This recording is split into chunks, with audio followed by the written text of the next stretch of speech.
Kenya is hosting the Africa Climate Summit in Nairobi amid calls for the continent to have a stronger voice in financing.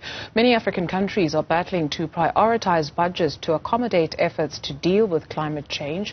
We're now joined by Seble Samuel, head of Africa Campaigns for Advocacy at the Fossil Fuel Non-Proliferation Treaty Initiative. She's joining us from the East African nation of Kenya, Nairobi to be specific. Thank you very much, Seble, for your time this afternoon. How should we understand what's going on there, especially when you take a look at research? Are we finding that research on climate change and the conversations are Afro-centric, where there's some sectors of the population that have pointed out that the research that is usually done when it comes to climate change is imposed on the continent, where we're finding not enough Afro-centric research that is being done in this space? Thank you so much for having me.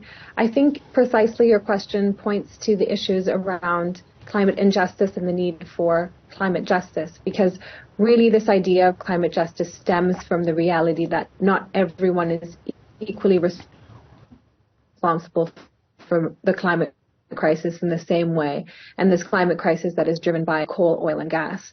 And so, of course, we do need to see a lot more Afrocentric research on the continent, and there's been an amazing launch even this morning of the Just Transition Africa report by some of our partners at Power Shift Africa and other allies that call for this renewed vision for Africa and a just transition to renewable energy for all.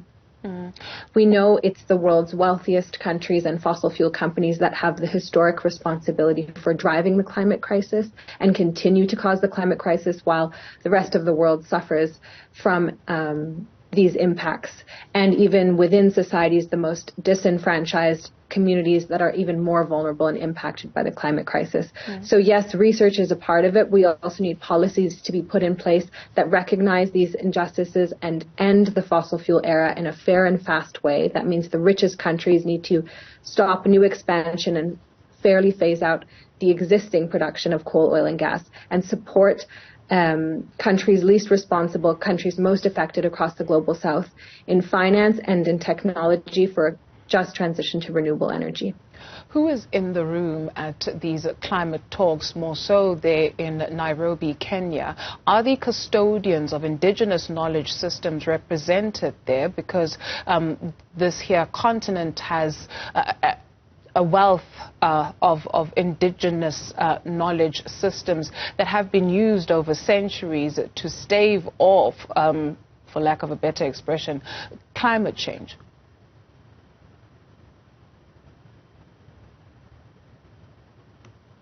Oi, Seble, are you still with us? Sorry, can you please repeat? It was disconnected. Okay. So in terms of people that are represented in the room, right, at this climate conference, do you have the custodians of indigenous knowledge systems from this here continent? Well, yesterday morning, actually, we kicked off the Africa Climate Summit with a People's March that did have these original custodians. We were marching with the Maasai and different indigenous peoples as part of the People's Assembly, and we have a list of different demands, such as renewed international cooperation, an end to the fossil fuel expansion, food sovereignty, and agroecology. So these demands are coming from different spaces, because there's been a lot of challenges in sort of the co-optation of space and putting forward of false solutions and dangerous distractions, such as carbon markets that are in effect permission to continue polluting and purchasing permits to continue polluting. And so I think a lot of these indigenous knowledge holders are putting forward much different and alternative avenues towards a development for this continent that is rooted in our ancestry, and also in the awareness that Africa is the continent with the highest potential for renewable energy on this continent.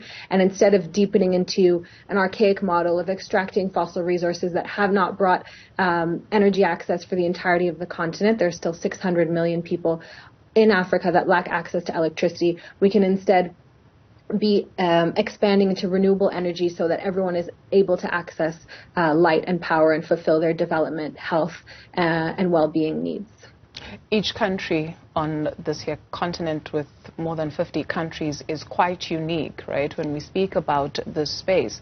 And so to speak in one voice would be quite the challenge. And so what is it that you are aiming will come out of this conference? I mean, we've seen a lot of challenges for the continent. We've seen since the Russian war on Ukraine, there's been a lot of Western countries that are looking to deepen into a fossil fuel model for the continent that is not for African energy access. It's to fulfill a short-term energy supply need for Europe and the West. So what we really want for this opportunity, since it's the first Africa Climate Summit that's ever taken place, is for us to be able to take back our sovereignty and power to actually become leaders in a renewable energy transition instead of deepening into a fossil fuel model that has denied energy access for our continent and basically made us hand over a lot of this energy sovereignty to Western countries and fossil fuel companies who use it for their own access. What we need from this summit is that Africa becomes a renewable energy leader, takes advantage of the fact that nearly 40% of the renewable energy potential is on this continent, and we leave behind this temptation to keep following a fossil fuel extraction model that has left us impoverished and made us ship away a lot of our energy resources. We've seen even the context of Nigeria. It's the fossil fuel giant on the continent, but there's over 80 million Nigerians that do not have access to energy. So we need to rethink this model. If we have the most amount of renewable energy potential in the world, then why are we not seizing that? And this is the moment that we need to. Is there appetite from the leaders from this continent to actually fall behind that message? I think we're seeing in different circumstances. I mean, Kenya has this target of having 100% renewable energy by the end of the decade. Morocco wants to have over 50% renewable energy by the decade. Rwanda is pointing in that direction. There's a lot of countries that are harnessing this. So we need to harness the power of the wind, the power of solar, the power of small hydro, because otherwise, what have we seen? We've seen decades of fossil fuel extraction. Where are we now? Do we all have light? Do we all have power? Do we have clean cooking? And the answer for that is no. So why would we keep repeating the same mistakes of the past and expect different results? It's now time to completely change course if we want to be able to access our development needs and have an alternative pathway that is different from the past so that we can actually have access to a fair development. What's the latest with the Grand Ethiopian Renaissance Dam?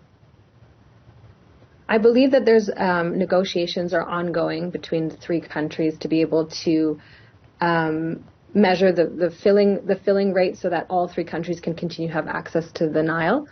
But it's been a complicated process precisely because there's so many transboundary water issues from a river that's actually shared by, I think, over 11 countries.